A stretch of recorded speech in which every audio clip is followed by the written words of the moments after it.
సంచలనం రేపిన Hyderabad kidney racket కేసులో ప్రధాన నిందితులు పవన్, పూర్ణ విదేశాలకు పారిపోయినట్లుగా తెలుస్తోంది. తమ కళ్లు గప్పి జంప్ అయిపోయినట్లు పోలీసులు అనుమానిస్తున్నారు. దీంతో లుకౌట్ సర్క్యులర్ జారీ చేశారు. వీరు శ్రీలంకలో ఉన్నట్లు తెలుస్తోంది. హైదరాబాద్ కిడ్నీ రాకెట్ తెర వెనుక కథ అంతా నడిపింది పవనే. విశాఖకు చెందిన ఇతను అక్రమంగా కిడ్నీ మార్పిడి ఆపరేషన్స్ చేయించడంలో ఆరితేరిపోయాడు. కిడ్నీ అవసరమైన వారిని గుర్తించడం, డోనర్స్ ని ప్రలోభపెట్టడం, ఇతర రాష్ట్రాల నుంచి వైద్యులను రప్పించి ఆపరేషన్లు చేయించడంలో ఆరితేరిపోయాడు. హైదరాబాద్ అలకనంద ఆసుపత్రి కేంద్రంగా ఇటీవల కిడ్నీ రాకెట్ బయటపడింది.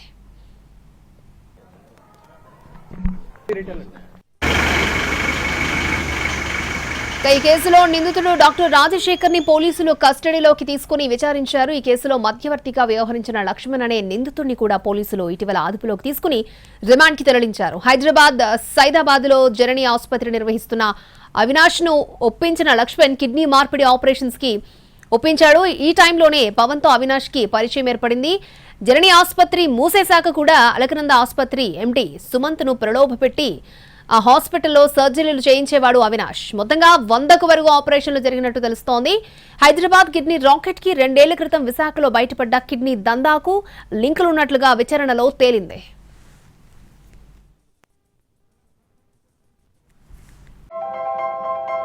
ఏంటి అలాగే నిలిచిపోయావు? గోల్డ్, డైమండ్, సిల్వర్ రేట్ ఇలా ఉంటే ఇలా నిలిచిపోకుండా ఎలా ఉండేది? మన కంట్రోల్లో లేని దాని గురించి ఫీల్ చెయ్యకు. ప్రజలకు మనం ఏం చేయగలమో ఆలోచించు గురు. తగ్గింపు ధమాకా. అన్ని బంగారు నగలపై లలితావారి మార్కెట్లోనే తక్కువ తరుగులో ఇంకా 1% తగ్గింపు ఇద్దాం. ఓకే, వజ్రాభరణాలకు క్యారెట్ కు 5000 రూపీస్ తగ్గింపు ఇద్దాం. నన్ను మర్చిపోయారే, వెండిలో కూడా తగ్గింపు ఇద్దాం. తగ్గింపు ధమాకా. రైట్. కిడ్నీ రాకెట్ కి సంబంధించి మరిన్ని వివరాలు మా ప్రతినిధి రాధాకృష్ణ అందిస్తారు.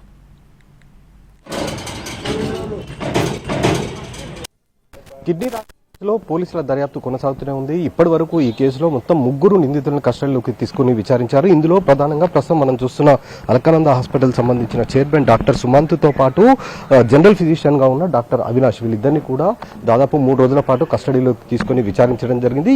నిన్న డాక్టర్ రాజశేఖర్, ఇతను తమిళనాడుకు సంబంధించిన సర్జన్, ఈ కిడ్నీ ఆపరేషన్ చేయడానికి అతను తమిళనాడు నుండి ఈ హాస్పిటల్ కి వచ్చి సర్జన్ చేసేవాడు. అతనితో పాటు జమ్మూ కాశ్మీర్ సంబంధించిన షోయబ్ అనే డాక్టర్, వీళ్ళిద్దరు సర్జన్లు కాగా సుమంత్ ఈ హాస్పిటల్ సంబంధించిన చైర్మన్, అలాగే అవినాష్ జనరల్ సర్జన్, వీళ్ళందరూ కలిసి ఒక ముఠాగా ఏర్పడి ఈ కిడ్నీ మార్పిడి అనేది అక్రమంగా చేస్తూ వస్తున్నారు. ఒక్కో ఆపరేషన్ కి 55 నుంచి 60 లక్షల రూపాయలు తీసుకుంటారు. నిన్న డాక్టర్ రాజశేఖర్ ని కస్టడీలోకి తీసుకోవడం జరిగింది. అతన్ని 3 రోజుల పాటు కోర్టు అనుమతి ఇవ్వడం జరిగింది.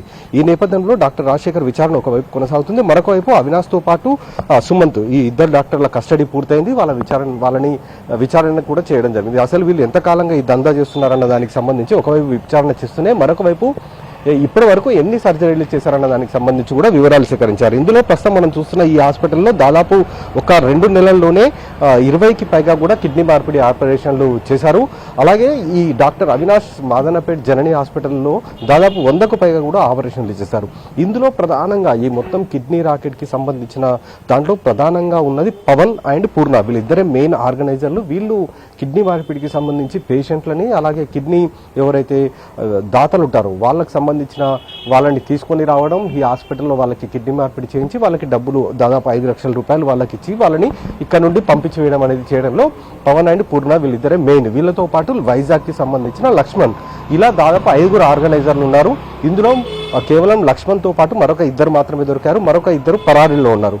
ప్రస్తుతం ఈ కేసులో కీలకంగా ఉన్న పవన్ అండ్ పూర్ణ, వీళ్ళిద్దరు ప్రస్తుతం మాత్రం పరారీలో ఉన్నారు. వాళ్ళిద్దరి కోసం ఒకవైపు సర్నార్ పోలీసులు గాలిస్తున్నారు. ఇప్పటి వరకు ఈ పవన్ అండ్ పూర్ణ ఎవరైతే ఆర్గనైజర్లు ఉన్నారో కీలకంగా ఉన్న వీళ్ళిద్దరు కూడా శ్రీలంకలో ఉన్నట్లు కూడా పోలీసులు గుర్తించడం జరిగింది.